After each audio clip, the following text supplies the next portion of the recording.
church around us will tell us we're not so bad as long as we're not Muslims, as long as we belong to the right religion, we're pretty good, you're pretty good, I'm pretty good, we're all pretty good. The Bible says we're terrible sinners that need to be forgiven and deserve hell. But if we can embrace that and accept that Jesus died for us, accept the new life that He came to offer, we can reign in life through Jesus Christ. If we're connected to the vine, what's it say? We're guaranteed to be fruitful as He lives through us, as He pours His life into us. Can we embrace these truths about sin? Embrace our sin. I want to share a story which is maybe one of the most extreme in the whole Bible. In Luke chapter 7, and if you could put on the screen verse 46 to 48 in the ESV. I don't know what translation you have access to, but if you can, that would be a big help. In Luke chapter 7, we have a story here in which a Pharisee invites Jesus to dinner. Now, how strange does that sound? Those who know or have heard stories about the Bible, who are the Pharisees? Who are the Pharisees? Can we get God's picture on what sin is and this whole life is about? Who are the Pharisees? Only the most amazing, most respected people in Jesus' time? The best religious people of the day? And as a general rule, almost all Pharisees, what? To Jesus. Almost all Pharisees hated Jesus. Almost all of them hated Jesus. And what's one reason they hated Jesus? Because Jesus did not see them the same way everybody else did. Everybody else said, you're the most amazing, most incredible, respected people around. I wish my kid could be like you someday. You are the most amazing religious people. God's smile is very clearly on your life. And Jesus did not speak to them that way. Jesus said, you guys deserve hell. You guys are misrepresenting the truth. You guys aren't dealing with sin the way the sin really is. And even before Jesus attacked the Pharisees, John the Baptist before Jesus even attacked the Pharisees. Remember? You brood of vipers. How could you possibly escape hell? John the Baptist yelled at them. These people, they were the most amazing people. Didn't seem to have any sin in their life. Were so focused on obeying all of God's commands. John the Baptist attacked. Jesus attacked. And almost all the Pharisees hated Jesus. The Bible reports two that did not hate Jesus as far as we know. One of them is Nicodemus, who went to Jesus at night, and in the end, after his parents seemed to accept him, then Joseph would be a part of the Sanhedrin, but I believe not a Pharisee. And this would be the other one, Simon. Simon says, you know what, I'm very intrigued with this Jesus guy. And he invited Jesus to a meal. He said, please come to my house. Please share more. I'm not like my Pharisee friends who hate you. I want to know truth. I want to know God. And he invited Jesus to come to his house. And Jesus came to his house. And as they were having a meal, they're having a wonderful time, Jesus and this Pharisee who appreciate Jesus, was so thankful this came to his house, a sinful woman came in. And the sinful woman shocked Simon. Who in the world let her in the house? How did she get in? She's ruining my nice meal with Jesus, who came to my house. There's no room for a sinful woman here. And that sinful woman fell to the ground, wept at Jesus' feet, poured perfume on Jesus' feet, and was just overwhelmed with the idea that she could be forgiven and start a new life with Jesus. And what did Simon say?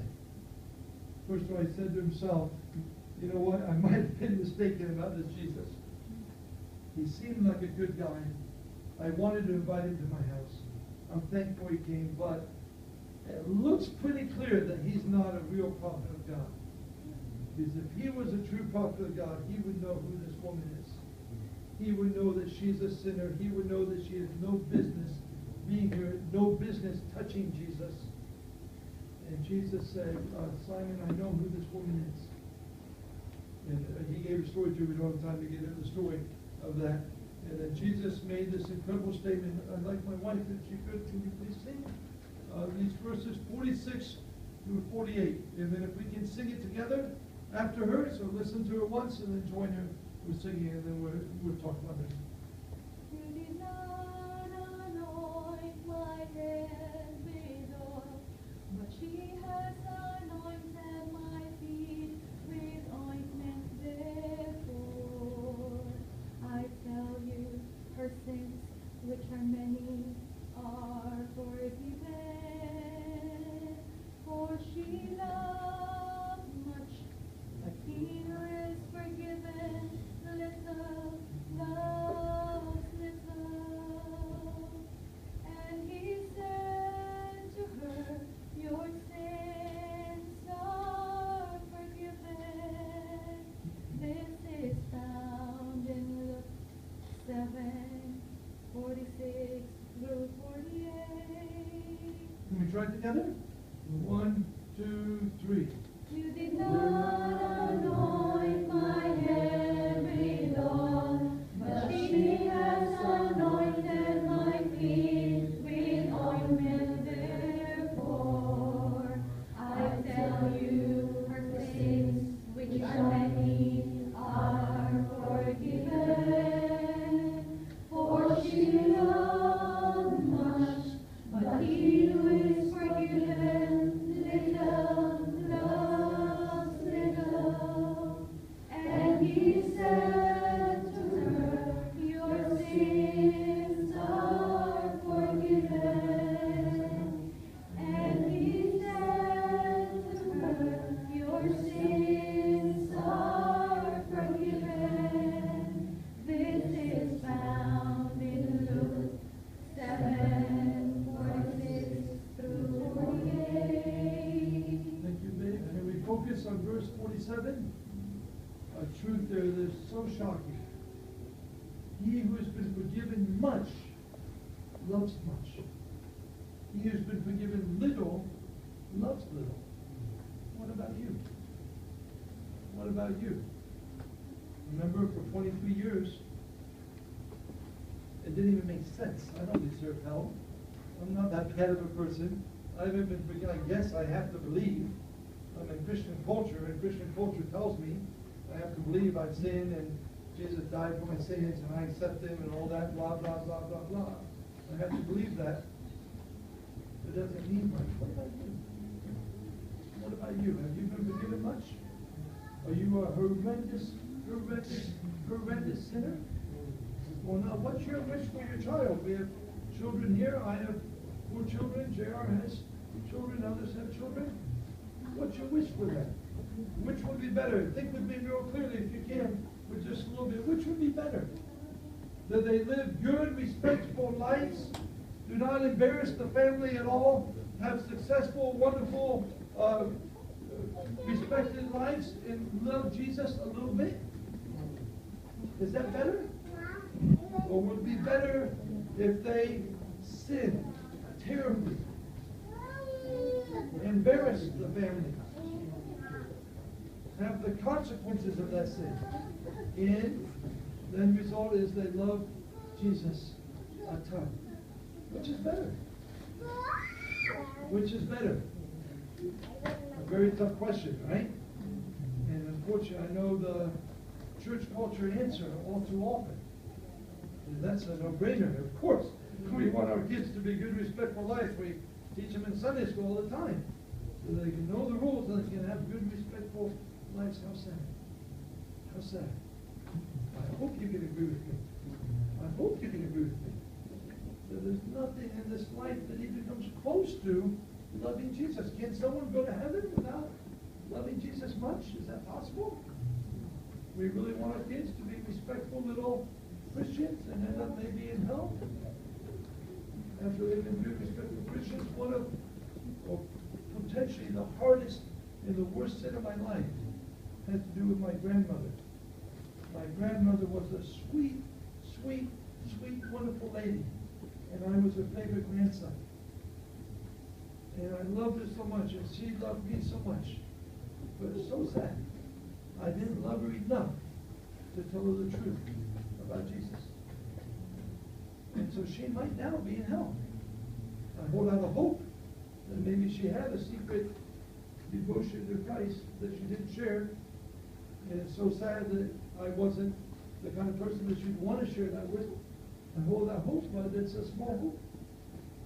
I never shared Christ in a powerful, authentic way with my grandmother because that would make it uncomfortable, our relationship uncomfortable. How sad is that? How sad is that? And she might be in hell now. Having only loved Jesus a little bit, going to church her whole life, but never really coming face to face with the gospel. How about your loved ones? How about you? Have you realized, and of course I hope you agree with me, that if there's only two choices, living a respectful, kind, successful life like the church of Laodicea, and being a fantastic person in the eyes of this world, and loving Jesus a little bit, and who knows if that means sneaking into heaven, loving Jesus a little bit, or going to hell, I hope you agree with me that life is not as good as the life of someone who loves Jesus a lot, even if it means that they sinned a lot. I hope you agree with me, but thank God there's a third solution that seems extremely unpopular. To me, it seems like by far the best. It's definitely a choice I choose for my 4 children and pray every day that they step into. What's the third solution? Third solution is to look into God's Word to realize how terrible we are a sinner. The world doesn't have to call me a sinner. I don't have to rob a bank to be a terrible sinner before God. I already am. I already disobey God's Word all the time. Hebrews 4:12-13 says what? It says the Word of God is like a sword. In Ephesians 6:17, it's a sword to fight Satan. But in Hebrews 4:12, it's a sword to what? A sword pointed inward at my own heart. God's Word is a sword, and I hope my children, I hope your children, and I hope this church will take a look at God's Word and will see our own sin and realize we don't have to do what the world declares a terrible sin. What did Jesus say in Matthew 5? There's people that murder, and we tend to agree that those are terrible, terrible people. What did Jesus say? Anyone who's angry with his brother is already a murderer. There's people who commit adultery, ruining their families, doing terrible things. And Jesus said, anyone who looks at a woman lustfully, it's already is sinful in their own heart. Already is guilty in their own heart. Do we care about Jesus? Do we care about sin?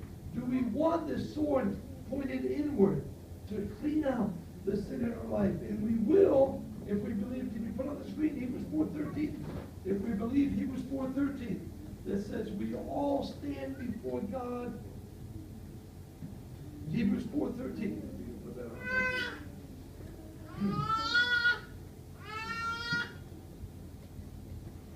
And there's no creature hidden from his sight. All things are naked and open to the eyes of him to whom we must give an account. Everything is open to God. He sees all. He sees our sin. Our sin has consequences. And I hope we care. And I hope we want to see in his word his sin. I hope we want to accept the forgiveness he offers in the gospel. And we want to live for him. Let's pray. Lord, I thank you for your word. Lord, I thank you that sin has deep, deep consequences, even though it seems not. It seems like the ungodly succeed. It seems like those who ignore your word succeed. Those who make you sick, Revelation 3 says, are going to be the biggest church in the world and the most successful church in the world. Lord, may we not follow the ways of the world. May we not follow the definition of the world concerning sin. But may we seek to become people after your own heart.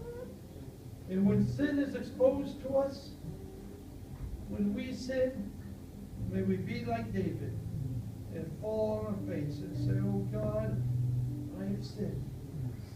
I want you to create in me a clean heart. I want to become like you. For all this in Jesus' name. Amen.